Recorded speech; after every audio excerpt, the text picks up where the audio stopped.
Hi friends, welcome back to my channel. இன்னைக்கு நம்ம சேனல்ல வந்து தைப்பூசம் ஸ்பெஷலா பாசிப்பருப்பு பாயாசம் செய்யறது எப்படின்னு பார்க்கலாம். வாங்க வீடியோக்குள்ள போலாம். பாசிப்பருப்பு பாயாசம் பண்றதுக்கு வந்து 1 கப் அளவுக்கு பாசிப்பருப்பு எடுத்துர்க்கேன். இதை வந்து நம்ம வறுத்து ஆட் பண்ணிக்கலாம். பாசிப்பருப்பு வந்து வாசனை வர அளவுக்கு வறுத்தா போதும். பாசிப்பருப்பை வறுத்து யூஸ் பண்றபோது அதோட மணம் வந்து இன்னும் கூடுதலா இருக்கும். லைட்டா வறுத்தா போதும், ரொம்ப வறுக்க வேண்டியது இல்ல. இதோட வாசனை வரப்ப ஆஃப் பண்ணிரலாம். இப்போ கேஸ் ஆஃப் பண்ணிட்டு வறுத்த பாசிப்பருப்பை 2 டைம் வந்து தண்ணியில் அலசிட்டு குக்கரில் ஆட் பண்ணிக்கலாம். இப்போ வறுத்த பாசிப்பருப்பை வந்து தண்ணியில் 2 டைம் அலசி எடுத்துகிட்டு வந்திருக்கேன். இப்போ இதை குக்கரில் ஆட் பண்ணிடலாம். 1 கப் பாசிப்பயிருக்கு வந்து 2 கப் தண்ணி ஆட் பண்ணுறேன்.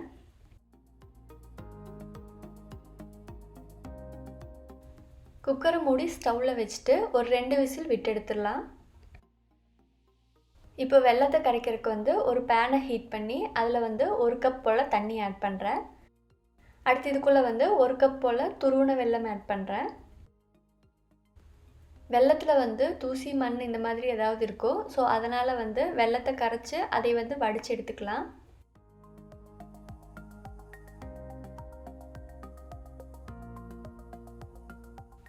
இப்போ வெல்லம் வந்து தண்ணியில் நல்லா கரைஞ்சிருச்சு. இப்போ இதை ஃபில்டர் பண்ணி எடுத்துடலாம்.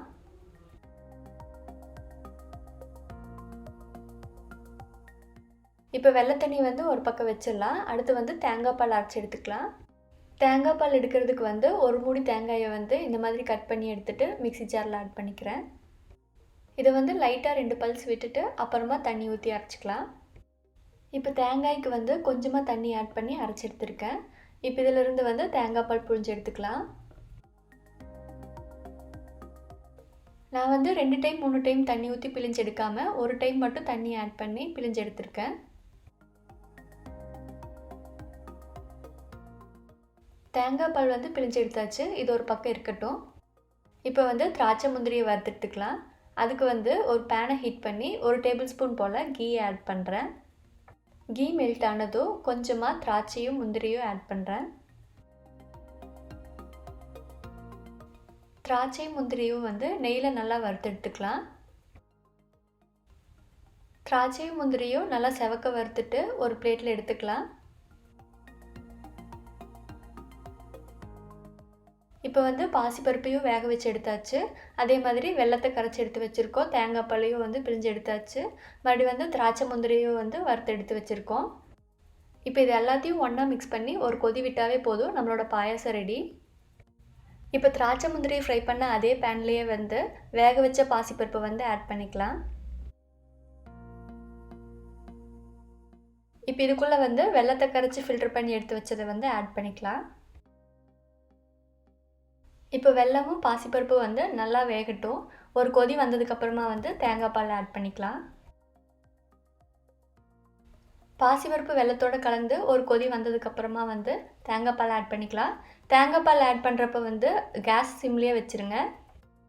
இப்போ இதுக்குள்ளே வந்து வாசனைக்காக ஒரு 1/2 டீஸ்பூன் போல் ஏலக்காய் தூள் ஆட் பண்ணுறேன். இப்போ வந்து எடுத்து வச்ச தேங்காய் பால் ஆட் பண்ணிக்கலாம்.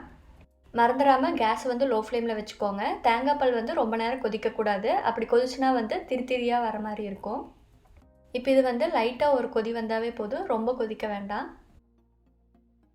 இப்போ இதுக்குள்ளே வந்து கீழே ரோஸ்ட் பண்ணி எடுத்து வச்சு திராட்சை முந்திரியும் ஆட் பண்ணிக்கலாம். இப்போ இது லைட்டாக ஒரு கொதி வந்தாவே போதும், நம்மளோட பாயாசம் ரெடி. பாசிப்பருப்பு பாயாசத்துக்கு வந்து பால் ஆட் பண்ணுறத விட தேங்காய் பால் ஆட் பண்ணால் டேஸ்ட் நல்லாயிருக்கும். இப்போ இது வந்து லைட்டாக கொதி வர ஆரம்பிச்சிருச்சு. இப்போ கேஸ் ஆஃப் பண்ணிடலாம். இப்போ நம்மளோட டேஸ்டியான பாசிப்பருப்பு பாயாசம் ரெடி ஆயிடுச்சு. இதை வந்து சூடாக சர்வ் பண்ணுங்கள்.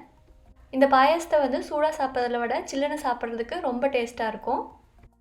இந்த பாயாசம் வந்து தைப்பூசம் ஸ்பெஷலாக நான் செஞ்சேன். இதோட டேஸ்ட் வந்து ரொம்ப சூப்பராக இருந்தது. நீங்களும் ட்ரை பண்ணி பாருங்கள். இதே மாதிரி தொடர்ந்து சிம்பிள் அண்ட் ஈஸியான ரெசிபிஸை பார்க்க யுவாஸ் கிச்சன் சேனலை மறக்காமல் சப்ஸ்கிரைப் பண்ணி வச்சுக்கோங்க. என்னோட டெய்லி குக்கிங் ஃபோட்டோவை வந்து இன்ஸ்டாகிராமில் போஸ்ட் பண்ணுறேன். உங்களுக்கு ஏதாவது ரெசிபியோட டீட்டெயில் டிஸ்கிரிப்ஷன் வேணும்னா வந்து கமெண்ட் செக்ஷனில் கமெண்ட் பண்ணுங்கள். என்னோட இன்ஸ்டாகிராம் பேஜ் லிங்க்கை வந்து கீழே டிஸ்கிரிப்ஷனாக தரேன். தேங்க்ஸ் ஃபார் வாட்சிங். Eat healthy and stay healthy.